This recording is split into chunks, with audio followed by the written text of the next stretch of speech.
website, stsco.ca. It has a veritable metric ton of bus cancellations happening today. And in town, at Toronto Public and Catholic Schools, no bus service today. York Region Public and Catholic Schools, no bus. Durham Public and Catholic, no bus. Halton Public and Catholic, no bus. Dufferin Peel Catholic Schools, no bus. Peel District Schools, no bus. It just goes on and on. It's a messy day. So lots of bus cancellations. Right now, we're going to turn to some music by Max Brooks from the Symphony No. 1.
A bit from Max Brooks' Symphony No. 1, played for us by the Gewandhaus Orchestra of Leipzig. You're listening to Classical 96.3 FM. Here's Kevin in the 7 o'clock news.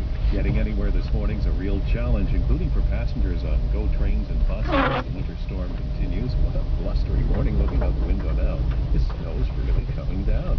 As Bob, our producer, was saying, all kind of hoping it might just pass by Toronto, as storms often do, but not this morning. Late this morning, though, the snow will end. 2 to 7 centimeters more is expected in most areas, but the way it's coming down now, it might get up to 10 or more. Today's high around -2. It's -6 downtown as the snow comes down. Stu's next with the latest on traffic delays in this morning rush.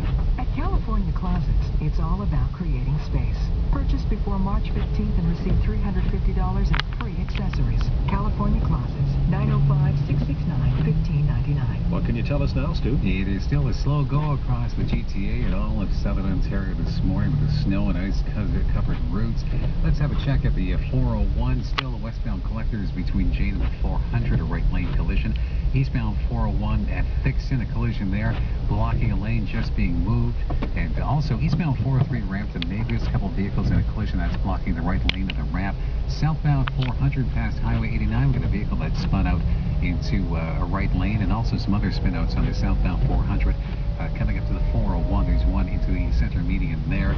Now westbound 409 past Kipling, emergency road crew still taking up 2 left lanes and the shoulder. Now if you are Toronto bound the QE in the Niagara area, there's a jackknife tractor trailer which is closed off the Toronto bound QE at Thoroldstone Road and the ramp from Thoroldstone Road, so that's going to cause a serious delay. Also, GO Transit, the Georgetown line, everything's canceled this morning except for the 740 train, and that is due to the CN derailment. Kevin. All right, Stu, thanks for that. You're a busy guy this morning. Mike and Jean will check back with Stu in 10 or 12 minutes for a traffic condition update and an update of weather-related cancellations. Mike and Jean will have that for you. It's 7:02. Earlier this morning, I told you about a CN train derailment near Georgetown. Stu just mentioned it. Nobody was seriously injured, and there were no toxic chemicals, but it's caused a delay of GO services, Stu mentioned as well. GO services canceled on the Georgetown line until further notice, except for the 7 o'clock train, which is just pulling out of the Mount Pleasant station, and the 727. Meanwhile, on the Lakeshore West line, passengers in Hamilton will be accommodated on the next train trip departing Hamilton at 7:04, which is around now. A few minutes from now. And GO bus service north of Toronto is up to 90 minutes late. The Oshawa Highway 2 bus service operating up to 20 minutes late. Most other GO bus services operating up to 10 minutes late. 3 winners of the 2007 Governor General's Literary Awards will soon be playing to one of the world's toughest audiences, New Yorkers. Don Domansky, Carolyn Smarts Frost, and Colleen Murphy. They'll be the headliners at a public reading in New York City tonight. The reading is part of efforts to introduce New Yorkers to Canadian culture. The Governor General's Literary Awards are Canada's oldest and most prestigious awards for literature. 14 awards are presented each year, 7 for books written in English and 7 for books written in French. Once again, the federal Liberals have avoided forcing a general election by avoiding a vote. Stephen Harper's Conservative MPs faced rows of empty opposition benches last night as the minority government sailed through a final confidence vote in the federal budget. Only 11 Liberals showed up for the vote to ensure the government did not fall. The Grits largely boycotted the vote to avoid an election, saying while they don't like the budget, it's not worth fighting an election over. Canadian forces in Afghanistan are closer to getting some new helicopters. The final stages of high-level talks are taking place with the U.S. to acquire 6 battlefield choppers for the mission. Defense Minister Peter MacKay says he's been pursuing 3 options, all involving variants of the Boeing 7H-47 Chinook heavy-lift aircraft.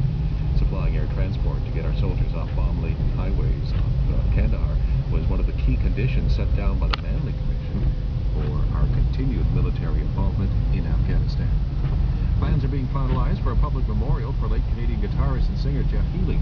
His widow, Christy, says details have yet to be finalized and that she appreciates the condolences and kind thoughts that have been sent her way.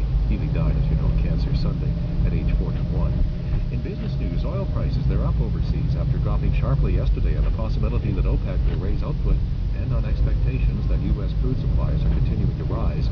Light sweet crude for April delivery up 34 cents to 99.86 a barrel in Singapore.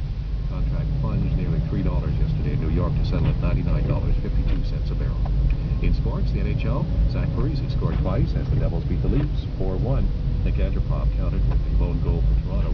Other winners were Calgary, Nashville, Colorado, Florida, the Islanders, Buffalo, Pittsburgh, Chicago, and St. Louis. In the NBA, Orlando beat the Raps 102-87. At spring training, the Yankees beat the Jays 2-0. It's 7:05. This weather's causing a lot of cancellations. Mike and Jean will be keeping tabs on what's closed because of the weather. I'll have the forecast next. Migraine headaches can strike at any time and affect thousands of sufferers. But there is freedom from the pain. The Headache and Pain Relief Center. Dr. Michael Sidney and his expert staff have treated patients for over 14 years. They can help you too. Start feeling better and start getting your life back today. Visit www.torontomigraineclinic.com. www.torontomigraineclinic.com. Freedom from pain. Hi, this is David Mervish. For 45 years, we've brought the very best shows to our stages. But this season, we truly have a few of my favorite things. It's the new Mervish subscription. 6 great shows for one low price, including The Sound of Music, Spring Awakening, and Oprah Winfrey Presents The Color Purple. Save up to 50% and enjoy all the benefits of being a subscriber. Call 416-593-4225 or get online at mervish.com. And we'll see you at the theater. Classical 96.3 FM weather. The winter storm continues. Late this morning, the snow will end 2 to 7 centimeters more is expected in most areas. Mike was just out in the parking lot to see if the snowplow operator is burying his car. Not sure yet. 6 centimeters has fallen. Mike measured it. Winds will become gusty to 50, then becoming 20 early in the afternoon. The high around -2. Tonight's low -5. Thursday, cloudy with flurries. The high about freezing, around 2, so some of the snow will melt away, and that's a good thing. I'm Kevin Fidel. Mike and Jean will have another check of traffic and the weather in about 10 minutes, and those closures related to the weather I told you about. I'll update the news at 7:30. Today's high around -2. It is snowing quite heavily downtown, -6 in Queen Street. Here is Libby Slimer with the Zoomer Report, the Boomer's Guide to Living Well, brought to you by the Privilege 50 Insurance Program. If you're single and looking for a mate, listen up.